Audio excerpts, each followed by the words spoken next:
नमस्कार. रात्री फक्त 5 मिनिटं मोबाईल पाहतो असं म्हणता म्हणता कधी 2 वाजतात हेही कळत नाही, बरोबर?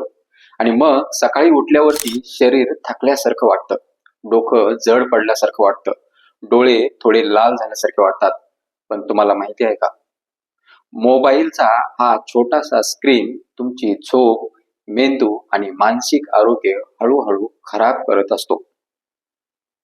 नमस्कार मित्रांनो, आज आपण अशा एका सवयीबद्दल बोलणार आहोत जी जवळपास प्रत्येकाच्या आयुष्यात फुकटमध्ये आलेली आहे.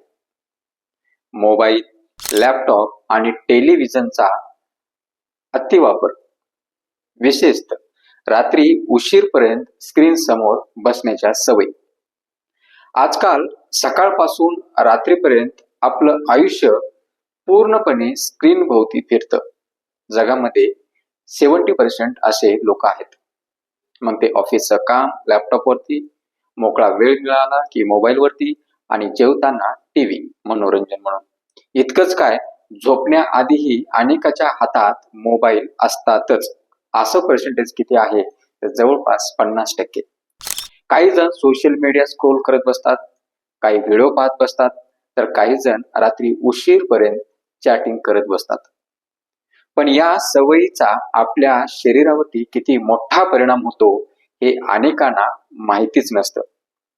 आता आपण मोबाईल वापरतो किंवा वापरत असताना फक्त हात काम करतात असं जर आपल्याला वाटत असेल तर तो आपला गैरसमज आहे. डोळे आणि मेंदू सतत सक्रिय असतो ज्यावेळेस मोबाईल हातात असतं. शरीर थकलं असलं तरी मेंदू जागाच राहतो, आणि याच कारणामुळे रात्री नीट झोप लागत नाही आणि त्याचा परिणाम दुसऱ्या दिवसावरती आपल्याला जाणवतो. मोबाईल आणि लॅपटॉप मधून निघणारा निळा प्रकाश म्हणजेच ब्ल्यू लाईट हा आपल्या मेंदूला एका प्रकारे फसवतो. मेंदूला वाटतं की अजूनही दिवसच चालू आहे, त्यामुळे शरीर झोपेसाठी मोबाईल हातात असल्यावरती तयार होतच नाही. असा अनुभव आपल्याला बऱ्याच वेळा आला असेल. सामान्यतः रात्री आपल्या शरीरात मेलाटोनिन नावाचं एक हार्मोन तयार होतं. हे हार्मोन म्हणजे चांगल्या झोपीची एक चांगली किल्ली मानली जाते. पण झोपण्याआधी जास्त वेळ स्क्रीन वापरली तर मेलाटोनिनचं जे उत्पादन आहे शरीरामध्ये ते काय होतं, कमी होतं. त्यामुळे झोपी आपल्याला लवकर येत नाही. मग तो सुरू होतो झोपेचा खेळखंडोबा. रात्री उशिरा झोप, सकाळी उठायला त्रास, दिवसभर सुस्ती आणि कामात लक्ष न लागणं, आणि छोट्या छोट्या गोष्टीवरती चिडचिडपणा पण होतो ज्यावेळेस आपली झोप कमी होते. अनेकांना ऑफिसमध्ये किंवा काम करत असताना सतत जांभळ्या येणे, कारण त्याचा मेंदू पूर्ण विश्रांती घेतलेला नसतो, त्याची झोप पूर्ण झालेली नसते, म्हणजे शरीर थकलेलंच असतं. त्यामुळे जांभळ्या येणं हे साहजिक आहे. काही लोकांना डोळ्याची जळजळ होते, काही लोकांना डोकं दुखतं, काही लोकांना गरगरल्यासारखं वाटतं, तर काहीच्या डोळ्याखाली काळी वर्तुळ दिसायला लागते. हे सर्व स्क्रीनचा खेळ आहे. सुरुवातीला ही छोटी समस्या वाटते, पण हीच सवय दीर्घकाळ जर राहिली तर तिचा परिणाम थेट मानसिक आणि शारीरिक आरोग्यावरती होऊ शकतो, असं डॉक्टरचं मत आहे.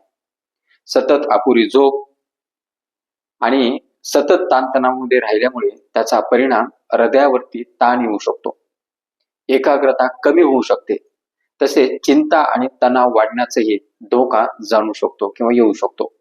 आता प्रश्न असा आहे, यावरती उपाय काय? उपाय खूप सोपे आहेत, पण त्यासाठी सवय बदलण्याची अत्यंत गरज आहे. सर्वात महत्वाचं म्हणजे झोपण्याच्या किमान 1 तास आधी मोबाईल आणि लॅपटॉप पासून दूर राहण्याचा प्रयत्न केला पाहिजे. आता तुम्ही म्हणाल, मोबाईल हातात धरल्याशिवाय तर झोपच येत नाही, तर त्याचा परिणाम हा दुसऱ्या दिवशी तुम्हाला सगळ्या गोष्टीवरती जाणवेल. रात्री झोपताना दिवे थोडं मंद ठेवा, अनावश्यक सोशल मीडिया स्क्रोलिंग टाळा, आणि शक्य असेल तर मोबाईल बेड पासून कमीत कमी 20 मीटर अंतरावरती ठेवा. आता तुम्ही म्हणाल, तेवढं माझं रूमच नाही, तर रूमच्या बाहेर ठेवा.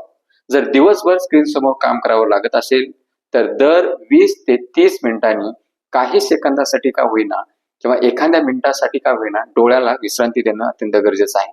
किंवा बाहेर जाणं, खिडकी बाहेर पाहणं, थोडं चालणं, झोपण्याआधी पुस्तक वाचणं, मंद संगीत ऐकणं किंवा कुटुंबासोबत थोडा वेळ घालवणं, या छोट्या गोष्टी मन शांत करण्यास मदत करतात.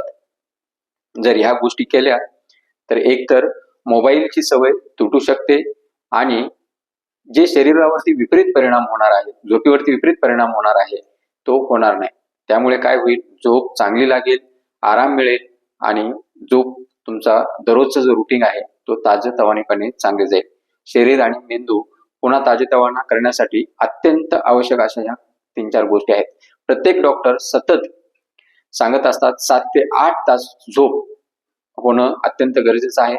म्हणूनच आजपासून एक छोटा बदल हा तुम्ही करायला पाहिजे.